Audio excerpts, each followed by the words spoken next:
تاکہ میں کوئی واضح کر سکوں بات کو. 4 ادلہ وہ ہیں جو ادلہ اربعہ اور منصوص ہیں، جن میں سب سے پہلے قرآن ہے. جی کیا ہے؟ سلامت رہے. جی میں سچی مچی سبق ہی سنا رہا ہوں. حضرت بہت بڑے عالم ہیں اور حضرت خوبصورت عالم بھی ہیں، مقرر بھی ہیں اور خطیب بھی بہت اعلیٰ ہے. میں ان 2 ہستیوں کو سبق سنا رہا ہوں اور میرا یہ قبول فرما دیں گے. جی یہ 4 ادلہ اربع منصوص ادلہ ہیں. سب سے پہلے قرآن، پھر اس قرآن کی تشریح اور وہ چیز جو اپنے وجود میں مقام تشریعی رکھتی ہے، یعنی سنت. کیا ہے؟ سنت. حدیث کہہ لو، لیکن اس میں بھی فرق ہے، حدیث اور سنت. سنت کا اطلاق عمل پہ آتا ہے، حدیث کا تعلق قول پہ آتا ہے. چلیں اس طرف نہیں جانا میں نے، حدیث یا سنت کہہ لو. تیسرے نمبر پہ شرائع ما قبل، نبی معظم کے اعلان نبوت سے پہلے بھی کچھ شریعتیں تھیں. جناب محمد رسول اللہ کا گھر کسی شریعت پہ تھا. جناب عبد المطلب کسی شریعت پہ تھے. وہ ہیں شرائع ما قبل اور یہ منصوص ادلہ میں آتے ہیں. جاگ رہے ہیں حضرت؟ یہ منصوص ادلہ میں آتے ہیں. سب سے پہلے قرآن، اس کے بعد سنت، پھر شرائع ما قبل، اور چوتھے نمبر پہ علیکم بسنتی و سنتی خلفاء راشدین والمہدیین. چوتھے نمبر پہ صحابہ کا لاگو کردہ قانون. یہ منصوص ادلہ میں آتے ہیں. اگر جاگ رہے ہیں تو سبحان اللہ کہیں. مجھے پتہ ہے میرے سادے دوست میرا منہ دیکھ رہے ہیں کہ اللہ جانے یہ کیا باتیں ہو رہی ہیں، لیکن میرے دوستو، میرے جوان بچوں، ذرا سن لو تھوڑی دیر کے لیے. ادلہ منصوص میں یہ 4 چیزیں آتی ہیں. اس کے بعد آتے ہیں غیر منصوص ادلہ. غیر منصوص ادلہ میں بس گفتگو ختم ہو گئی ہے، نہیں لمبی گفتگو. غیر منصوص ادلہ میں سب سے پہلے وہ ہے جسے آپ اجماع کہتے ہیں، اور پھر دوسرے نمبر پہ قیاس آ جاتا ہے. یہ غیر منصوص ادلہ ہیں اور یہ وہ ادلہ ہیں جن کی بنیاد منصوص ادلہ ہیں. غیر منصوص ادلہ کے ماتحت ہوا کرتے ہیں، لیکن منصوص ادلہ اپنے وجود میں معصوم ہوتے ہیں. میں دوبارہ عرض کر رہا ہوں، منصوص ادلہ اپنے وجود میں معصوم ہوتے ہیں. اچھا اب میں گزارش کرتا ہوں، جو اصطلاحات ہمارے سامنے آئیں، ایک خطا اور دوسری خطا اجتہادی. دیکھیں میں ساری رات اجتہاد پہ بات کر سکتا ہوں اور خطا اجتہادی پہ میں ساری رات آپ سے گفتگو کر سکتا ہوں، لیکن میں اس کی ڈیپتھ میں، اس کی ڈیٹیل میں نہیں جانا چاہتا. میں پھر بڑے مختصر انداز میں آپ کی بارگاہ میں کچھ چیزیں رکھنا چاہتا ہوں. جی نعرہ تکبیر، آگے آ جائیں، میں آپ کے استقبال کر رہا ہوں. نعرہ تکبیر، نعرہ رسالت، آگے آ جائیں، یہاں پہ آ جائیں. ٹائم ہو گیا جی، 45 منٹ ہو گئے جی. 10 منٹ اور ہیں جناب صاحبوں، صرف 10 منٹ اور ہیں، صرف 10 منٹ اور میری یہ کچھ گزارشات اپنی بارگاہ عالیہ میں قبول فرما لیں، پھر دعا کی طرف آ جاتے ہیں. اب میں عرض یہ کرتا ہوں کہ یہ جو اصطلاح سامنے آئی اجتہاد، اجتہاد منصوص ادلہ کے تابع ہوتا ہے.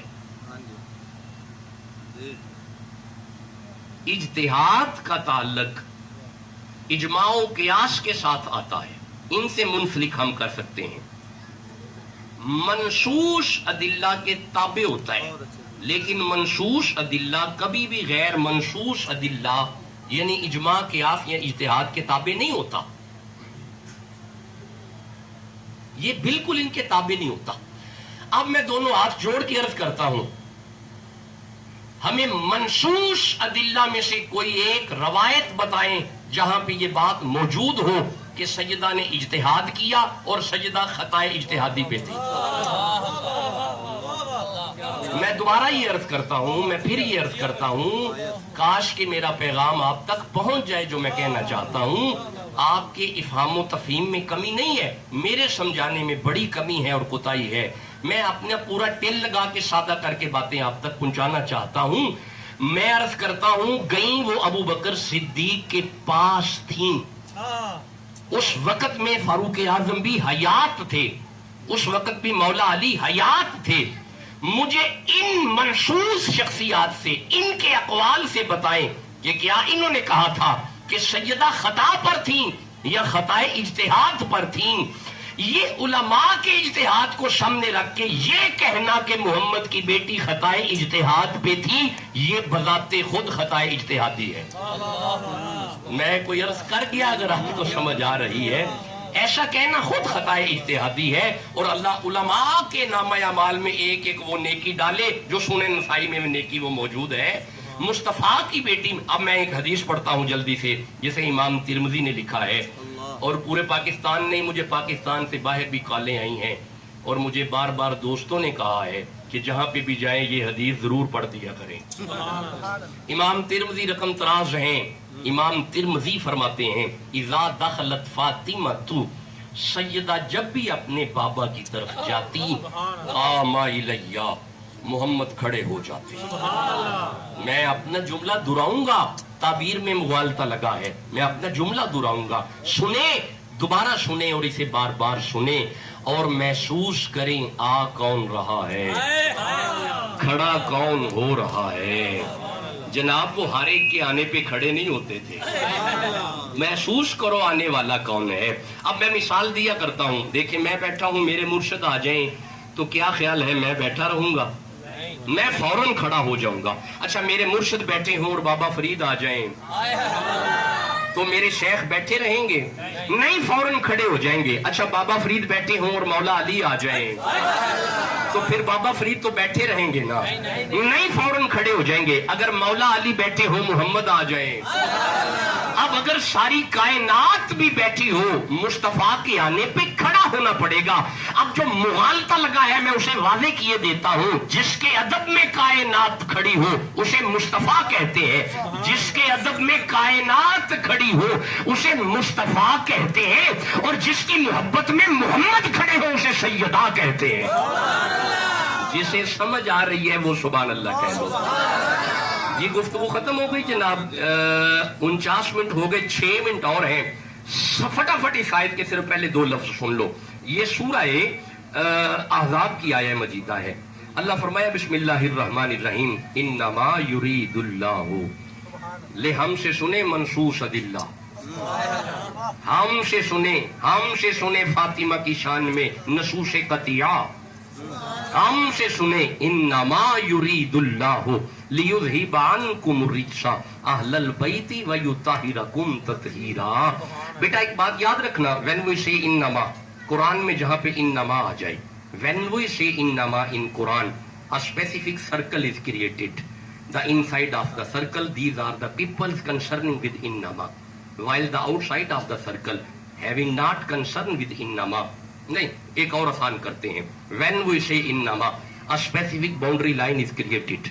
The inside of the boundary line, these are the peoples concerning with innama, while the outside of the boundary, these people cannot cross the boundary of innama.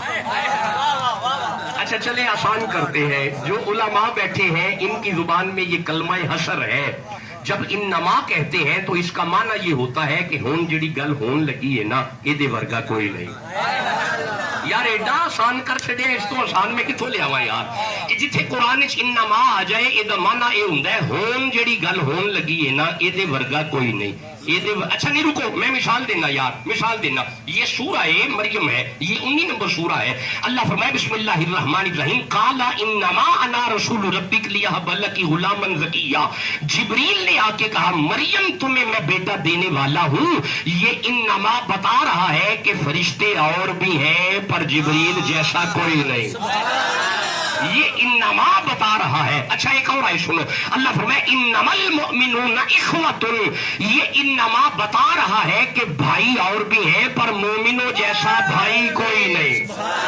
جناب یہ انما بتا رہا ہے. اچھا ایک اور آیت سنو, ایک اور آیت سنو, سورہ مائدہ کی آیت سنو. اللہ فرمائے بسم اللہ الرحمن الرحیم انما ولیکم اللہ ورسولہ. یہ انما بتا رہا ہے ولی اور بھی ہے پر اللہ جیسا ولی کوئی نہیں, محمد جیسا ولی کوئی نہیں. والذین آمنوا الذین یقیمون الصلاۃ ویؤتون الزکاۃ وهم راکعون. یہ انما بتا رہا ہے نمازی اور بھی ہے پر علی جیسا کوئی نہیں. یہ انما بتا رہا ہے. اچھا انما پہ ایک آیت اور سنو, اللہ فرمائے قل انما انا بشر مثلکم. یار یہاں پہ تو انما ہی بتا رہا ہے بشر اور بھی ہے پر محمد جیسا کوئی نہیں. یہاں پہ تو انما بتا رہا ہے. آپ اس آیت کو سنو, اللہ فرمائے انما یرید اللہ لیذھب عنکم الرجس اہل البیت ویطہرکم تطہیرا. ایویں رولا نہ پاؤ, یہ انما پہ دستا ہے بیبیاں اور بھی ہے نے پر فاطمہ جیسی کوئی نہیں.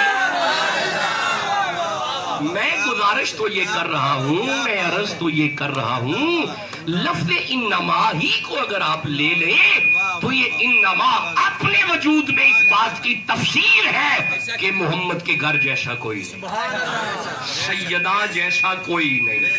آپ کا سبحان اللہ بڑا ٹھنڈا ہے. مصطفیٰ کی بیٹی جیسا کوئی نہیں, حضور کی بیٹی جیسا کوئی نہیں, آپ جیسی فقیہہ کوئی نہیں, آپ جیسی محدثہ کوئی نہیں, آپ جیسی مفسرہ کوئی نہیں, آپ جیسی شائستہ کوئی نہیں, آپ جیسی شگفتہ کوئی نہیں, آپ جیسی شاعرہ کوئی نہیں, آپ جیسی ذکیہ کوئی نہیں, آپ جیسی طاہرہ کوئی نہیں. میں انما کی تفسیر کر رہا ہوں جی. یہ انما بتا رہا ہے, یہ انما بتا رہا ہے جناب, یہ انما بتا رہا ہے. میں دوبارہ عرض کر رہا ہوں, یہ انما بتا رہا ہے آپ جیسی طاہرہ کوئی نہیں. اگر آپ تھکے نہیں تو ویسے ٹائم بھی ہے نا جی میرے پاس, 55 منٹ ہے میرے پاس, 53 منٹ ہو گئے. اگر آپ اجازت دو تو طاہرہ پہ مجھے ایک آیت یاد آئی ہے, 2 منٹ اور ہے, سبحان اللہ کہہ لو. میں نے 55 منٹ پہ خطاب چھوڑ دینا ہے. مولا حکم فرما, اللہ فرمائے بسم اللہ الرحمن الرحیم. یہ سورہ حج ہے, 22 نمبر سورہ ہے. آواز آئی وَأَذِّن فِي النَّاسِ بِالْحَجِّ. ابراہیم جی مولا, اسماعیل جی مولا, میرا گھر بن گیا. ہاں مولا بن گیا. اذن آواز دے بندوں کو, بالحجی حج کے لیے. تو مولا یہاں پہ تو میں اکیلا, ابراہیم اکیلے, ساتھ ان کا بیٹا اسماعیل. مولا میری آواز کون سنے گا؟ فرمایا آپ آواز تو دے, وَأَذِّن فِي النَّاسِ بِالْحَجِّ يَأْتُوكَ رِجَالًا وَعَلَىٰ كُلِّ ضَامِرٍ يَأْتِينَ مِن كُلِّ فَجٍّ عَمِيقٍ. آپ آواز دے, قیامت تک یہاں اولاد آدم آ کے کہے گی لبیک حاضراں. یہاں پہ آ کے کہیں گے لبیک, اولاد آدم آئے گی, بندے آئیں گے یہاں پہ. یہ ہے ابراہیم جن کی آواز بندے سن رہے ہیں اور بندوں نے لبیک کہا ہے. اگر آپ کہو تو زہرا کے بابا کی آواز کا معیار پڑھوں, زہرا کے بابا کی آواز کا سٹیٹس آپ کی بارگاہ میں رکھوں. یہ ہے ابراہیم کی آواز جس کی آواز پہ بندوں نے لبیک کہا. جہاں تک محمد کی آواز کی بات ہے, یہ سورہ اعراف ہے, 7 نمبر سورہ ہے. اللہ فرمائے بسم اللہ الرحمن الرحیم قل یا ایھا الناس انی رسول اللہ الیکم جمیعا. مصطفیٰ اگر آواز دے تو پتھر بھی بھاگے آتے ہیں. آپ کی بارگاہ میں رکھنا چاہتا ہوں. اب جب گھر بن گیا تو اللہ نے فرمایا وَعَهِدْنَا إِلَىٰ إِبْرَاهِيمَ وَإِسْمَاعِيلَ أَن طَهِّرَ بَيْتِيَ لِلطَّائِفِينَ وَالْعَاكِفِينَ. 55 منٹ پورے ہو گئے جی. یہ آیت پوری کر لوں جی, میں 2 منٹ بڑھا لوں, آپ کہیں تو صرف 2 منٹ بڑھائیں گے, زیادہ نہیں, 2 منٹ. اللہ فرمائے ابراہیم جی مولا میرا گھر بن گیا, مولا بن گیا. تو پھر مولا حکم فرمایا وَعَهِدْنَا إِلَىٰ إِبْرَاهِيمَ وَإِسْمَاعِيلَ أَن طَهِّرَ بَيْتِيَ لِلطَّائِفِينَ وَالْعَاكِفِينَ وَالرُّكَّعِ السُّجُودِ. ابراہیم اب میرا گھر آپ پاک رکھو گے, ابراہیم میرا کوٹھا آپ پاک رکھو گے. اسماعیل جی مولا, ابراہیم جی مولا, یہ میرا گھر ہے, یہ آپ پاک رکھو گے. اللہ نے اپنے گھر کی پاکی کی ذمہ داری ابراہیم خلیل کے کندھوں پہ رکھی, اسماعیل ذبیح اللہ کے کندھوں پہ رکھی. بات ختم ہوگی, رکھ کی لو. یہ ہے اللہ کا گھر جس کی پاکی کی کی ذمہ داری ابراہیم کے کندھوں پہ ہے. جب فاطمہ کے گھر کی باری آئی اللہ نے فرمایا انما یرید اللہ لیذھب عنکم الرجس اہل البیت ویطہرکم تطہیرا. میرا گھر ابراہیم پاک رکھیں گے، فاطمہ کا گھر اللہ نے پاک رکھا ہے. تو جسے اللہ پاک رکھے یہ نشے قطعی ہے اور یہ منصوص ادلہ ہے. نشے قطعی جسے پاک کہے وہاں پہ خطا کا احتمال نہیں ہوا کرتا، وہاں پہ کوئی خطا کا احتمال نہیں ہوتا. اللہ حضور کا صدقہ ہمیں عقیدہ حق پہ موت عطا فرمائے.